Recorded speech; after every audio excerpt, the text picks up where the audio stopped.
यह प्रश्न आपके सीरीज का प्रश्न संख्या 4 है। वंशानुक्रम का अर्थ एवं परिभाषा तथा वंशानुक्रम की प्रक्रिया की विवेचना कीजिए। यह प्रश्न आपके एग्ज़ाम में 15 अंकों का पूछा जाता है, जो एक बहुत ही महत्वपूर्ण प्रश्न है। आपका विषय है अधिगम एवं विकास का मनोविज्ञान, जो BEd first year paper second है। वंशानुक्रम का अर्थ एवं परिभाषा। लोगों का विश्वास है कि जैसे माता पिता होते हैं वैसे ही उनकी संतान होती है। इसका अभिप्राय यह है कि बालक रंग, रूप, आकृति, बुद्धि आदि में माता पिता से मिलता जुलता है। दूसरे शब्दों में उसे अपने माता पिता के शारीरिक और मानसिक गुण प्राप्त होते हैं। उदाहरण के लिए, यदि माता पिता बुद्धिमान है तो बालक भी बुद्धिमान होता है। कहने का तात्पर्य ये है कि लोग मानते हैं जैसे माता पिता होते हैं उनकी संतान उन्हीं के जैसी होती है, और बालक अपने माता पिता से ही अपने रंग, रूप, आकार और यहाँ तक कि बुद्धि अपने माता पिता से प्राप्त करता है। कि मंद बुद्धि माता पिता के बच्चे बुद्धिमान पैदा होते हैं और बुद्धिमान माता पिता के बच्चे मंद बुद्धि भी पैदा होते हैं। इसलिए इस प्रश्न में वंशानुक्रम में कई सारे अपवाद पाए जाते हैं।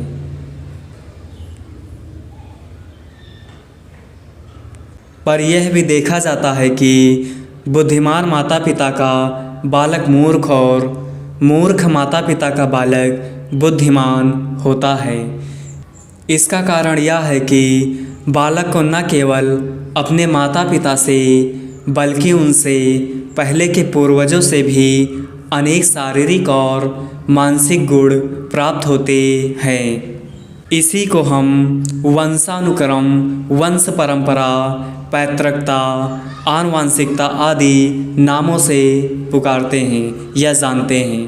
कहने का मतलब ये है, जो बालक होता है उसके अंदर जो रंग, रूप, आकार या बुद्धि जो होती है, कभी कभी वह अपने माता पिता से न प्राप्त होकर अपने पूर्वजों, दादा दादी, नाना नानी से प्राप्त हो जाती है। और आपने देखा भी होगा कि हमारे घरों में लोग कहते हैं कि ये बच्चा अपने दादा की तरह या दादी की तरह या नाना की तरह है। यह इसी कारण से होता है क्योंकि वंशानुक्रम कभी कभी अगली पीढ़ी में चली जाती है, यानी बालक अपने माता पिता की तरह न होकर अगली पीढ़ी के पूर्वजों की तरह रंग, रूप, आकार और बुद्धि प्राप्त करता है। मैं क्या कहना चाहता हूँ यह शायद आपके समझ में आ रहा होगा। यदि मैं नहीं समझा पा रहा हूँ तो आप इस वीडियो के अंदर कमेंट कर दीजिए। मैं अगली वीडियो जो लेकर आऊँगा उसमें आपको अच्छे से समझाने का प्रयास करूँगा। वंशानुक्रम के अर्थ को और अधिक स्पष्ट करने के लिए कुछ परिभाषाएं निम्न हैं। इस वंशानुक्रम की परिभाषा को और अधिक स्पष्ट रूप से समझने के लिए कुछ विद्वानों ने या मनोवैज्ञानिकों ने अपनी अपनी परिभाषाएं दी हैं। जैसे B.N. झा के अनुसार वंशानुक्रम व्यक्ति की जन्मजात विशेषताओं का पूर्ण योग है। मनोवैज्ञानिक वुडवर्थ के शब्दों में वंशानुक्रम में वे सभी बातें आ जाती हैं जो जीवन को आरंभ करते समय, जन्म के समय नहीं बल्कि गर्भाधान के समय, जन्म से लगभग 9 माह पूर्व व्यक्ति में उपस्थित थी। मनोवैज्ञानिक वुडवर्थ का कहना है कि वंशानुक्रम तभी से स्टार्ट हो जाता है जब बालक जन्म नहीं लेता बल्कि वो गर्भावस्था में होता है, तभी से इसका वंशानुक्रम स्टार्ट हो जाता है। जिसे हम कहते हैं जन्म से लगभग 9 माह पूर्व व्यक्ति में उपस्थित थी। इसीलिए क्योंकि जो वंशानुक्रम होता है वो गर्भावस्था से ही स्टार्ट हो जाता है। जेम्स ड्रेबर के अनुसार माता पिता की शारीरिक एवं मानसिक विशेषताओं का संतानों में स्थानांतरण होना वंशानुक्रम है। यानी जो माता पिता के शारीरिक और मानसिक जो विशेषताएं होती हैं वह उनके संतानों में ट्रांसफ़र हो जाती हैं। पीजी जिसबर्ट के अनुसार आप इन मनोवैज्ञानिकों को ज़रूर याद करें और इनकी परिभाषाएं यदि आप इस तरह एग्ज़ाम में लिखते हैं जैसे कि जेम्स ड्रेबर के अनुसार, फिर उसकी परिभाषाएं आप लिखते हैं इन्वर्टेड कामा के अंतर्गत जिस तरह की मैंने लिखा है, तो आप अपने एग्ज़ाम में अच्छे अंक प्राप्त कर सकते हैं। इस तरह लिखने से आपके अंक कटने के चांस कम हो जाते हैं। इसलिए सभी विद्यार्थी जिस तरह मैंने नोट्स बनाया है, जिस तरह लिख के आपको समझा रहा हूँ, आप इसी तरह एग्ज़ाम में लिखने का प्रयास करें। प्रकृति में प्रत्येक पीढ़ी का कार्य माता पिता द्वारा संतानों में कुछ जैविकीय या मनोवैज्ञानिक विशेषताओं का स्थानांतरण करना है। इस प्रकार स्थानांतरित विशेषताओं की मिली-जुली गठरी को वंशानुक्रम के नाम से पुकारा जाता है। कहने का तात्पर्य ये है, जो प्रकृति है वह प्रत्येक पीढ़ी में उनके माता पिता के कुछ कार्यों को अगली पीढ़ी में यानी उनके संतान के अंदर ट्रांसफ़र कर देती है। आपने देखा भी होगा कि बालक कुछ कार्य ऐसे करता है जैसे उसके माता पिता करते हैं, या बालक अपने माता पिता की तरह बोलता है तो लोग कहते हैं कि यह अपने पापा की तरह बोलता है, या उसकी आवाज़ अपने पापा की तरह या मम्मी की तरह है। इसी को हम कहते हैं स्थानांतरित विशेषताओं की मिलती जुलती गठरी, जिसे हम वंशानुक्रम के नाम से भी जानते हैं। आई होप कि आपको समझ में आ रहा होगा। यदि आपको समझ में नहीं आ रहा तो आप कमेंट कर सकते हैं। मैं अपने समझाने के तरीक़ों को सेंस करूँगा और आपको अगली वीडियो में अच्छे से समझाने का प्रयत्न करूँगा। उपयुक्त विद्वानों के मतों से स्पष्ट होता है कि वंशानुक्रम की धारणा अमूर्त होती है। इसको हम व्यक्ति के व्यवहारों तथा विशेषताओं के द्वारा ही जान अथवा समझ सकते हैं।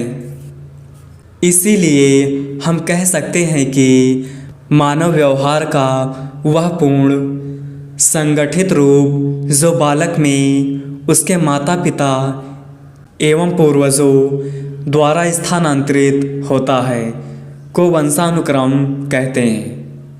कहने का मतलब ये है, यानी कुछ व्यवहार मानव के ऐसे होते हैं जो व्यवहार उनके माता पिता या उनके पूर्वजों से मिलते हैं और वो अगली पीढ़ी में स्थानांतरित हो जाते हैं और इसी तरह वह आगे अगली पीढ़ी में स्थानांतरित होते रहते हैं।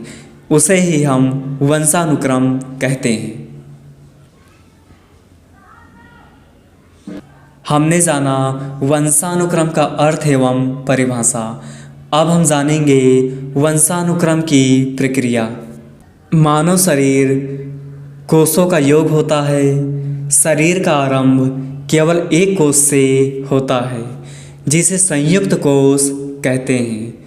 यह कोष 2, 4, 8, 16, 32 और इसी क्रम में संख्या में आगे बढ़ता चला जाता है। यानी जो मानव शरीर में कोष होते हैं वो 2 दूना 4, 4 दूना 8, 8 दूना 16, 16 दूना 32 और 32 दूना 64 इसी क्रम में आगे बढ़ता यानी 2 के गुणे में आगे बढ़ता चला जाता है। और इन कोषों को जोड़ने पर जो आता है उसे हम संयुक्त कोष कहते हैं। संयुक्त कोष दो उत्पादक कोषों का योग होता है। इसमें से एक कोष पिता का होता है जिसे पितृक कोष कहते हैं और दूसरा कोष माता का होता है जिसे मातृ कोष कहते हैं।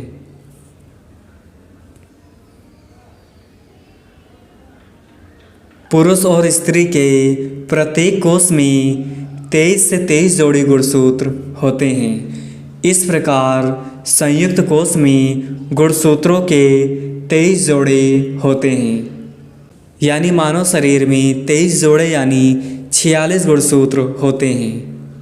गुणसूत्रों के संबंध में मन महोदय ने लिखा है कि हमारी सब असंख्य परंपरागत विशेषताएं इन 46 गुणसूत्रों में निहित होती या रहती हैं।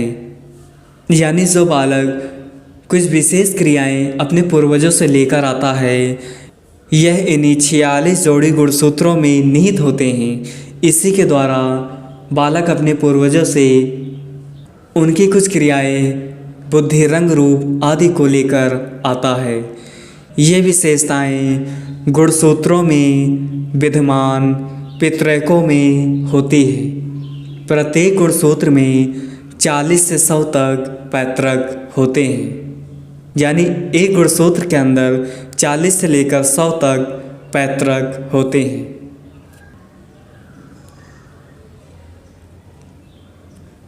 प्रत्येक पैतृक एक गुण या विशेषता को निर्धारित करता है। यानी बालक अपने माता या पिता से जो रंग लेकर आता है वह एक पैतृक एक गुण ही निर्धारित करता है। फिर दूसरा पैतृक गुण बुद्धि, फिर तीसरा पैतृक गुण दूसरा गुण। इसी प्रकार बालक में एक पैतृक के द्वारा सिर्फ एक गुण निर्धारित या ट्रांसफ़र या स्थानांतरित होते हैं। इसीलिए इन पैतृकों को वंशानुक्रम निर्धारक कहते हैं। यह पैतृक शारीरिक और मानसिक गुणों को एक पीढ़ी से दूसरी पीढ़ी को पहुंचाते हैं। महोदय सोरेनसन का मत है, पैतृक बच्चों की प्रमुख विशेषताओं और गुणों को निर्धारित करते हैं। पैतृकों के सम्मिलन के परिणाम को ही वंशानुक्रम कहते हैं।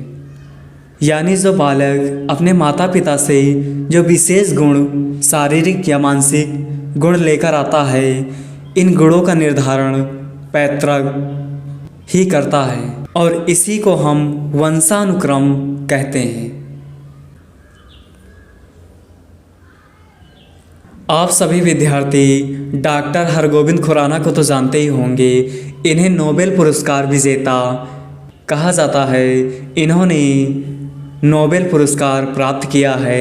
डॉक्टर हरगोविंद खुराना ने अपने अनुसंधान के आधार पर घोषणा की है कि निकट भविष्य में एक प्रकार के पैतृकों को दूसरे प्रकार के पैतृकों से स्थानांतरण करना औषधि शास्त्र के क्षेत्र में अत्यंत सामान्य कार्य हो जाएगा।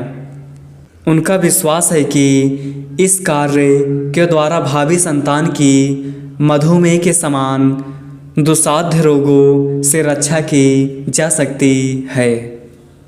यानी हमारे डॉक्टर हरगोविंद खुराना का कहना था कि एक दिन भविष्य में ऐसा दिन आएगा जब औषधि शास्त्र यानी जब मेडिकल एक पैतृक को दूसरे पैतृक से स्थानांतरित करने में सफल हो जाएगा, जिससे हम अच्छे पैतृकों या अच्छे गुणों को बालक में ट्रांसफ़र कर सकते हैं, जिससे बालक विभिन्न रोगों, मधुमेह आदि रोगों और दुस्साध्य रोगों से बालक की रक्षा की जा सकती है और बालक में अपने माता पिता के अच्छे पैतृकों को ट्रांसफ़र करके बालक को अच्छे गुणों का बनाया जा सकता है।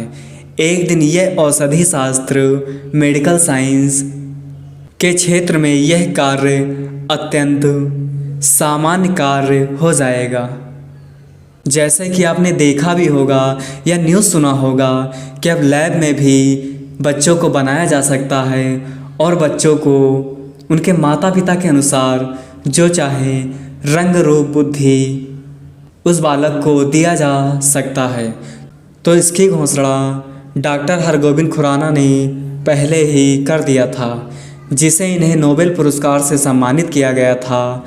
और आज हम भविष्य में देख सकते हैं कि ऐसा संभव मेडिकल साइंस के अंतर्गत हो चुका है। किंतु अभी तक इस बात की खोज नहीं हो पाई है कि इस कार्य के द्वारा युद्ध प्रिय व्यक्तियों को शांति प्रिय बनाया जा सकेगा या नहीं। अब यह लैब में बच्चों को जन्म देने के बाद ही इसका पता चल सकता है कि जो विद्रोही प्रवृत्ति के व्यक्ति होते हैं उन्हें इस विधि के द्वारा शांत प्रिय व्यक्ति बनाया जा सकता है या नहीं। आई होप कि यह वीडियो आपको पसंद आई होगी। अगर मेरे समझाने का तरीका आपको अच्छा ना लगे या मैं समझाने में आपको असमर्थ लगता हूँ तो आप मुझे कमेंट करके बता सकते हैं। मैं अगली आने वाली वीडियो में आपको और अच्छे से समझाने का प्रयास करूँगा। और वीडियो को लाइक कर दीजिए और चैनल को सब्सक्राइब कीजिए। और आपने 51,250 रुपये फीस किए हैं तो आप लगन और मेहनत के साथ पढ़ाई कीजिए और वीडियो को अपने दोस्तों के साथ शेयर कीजिए।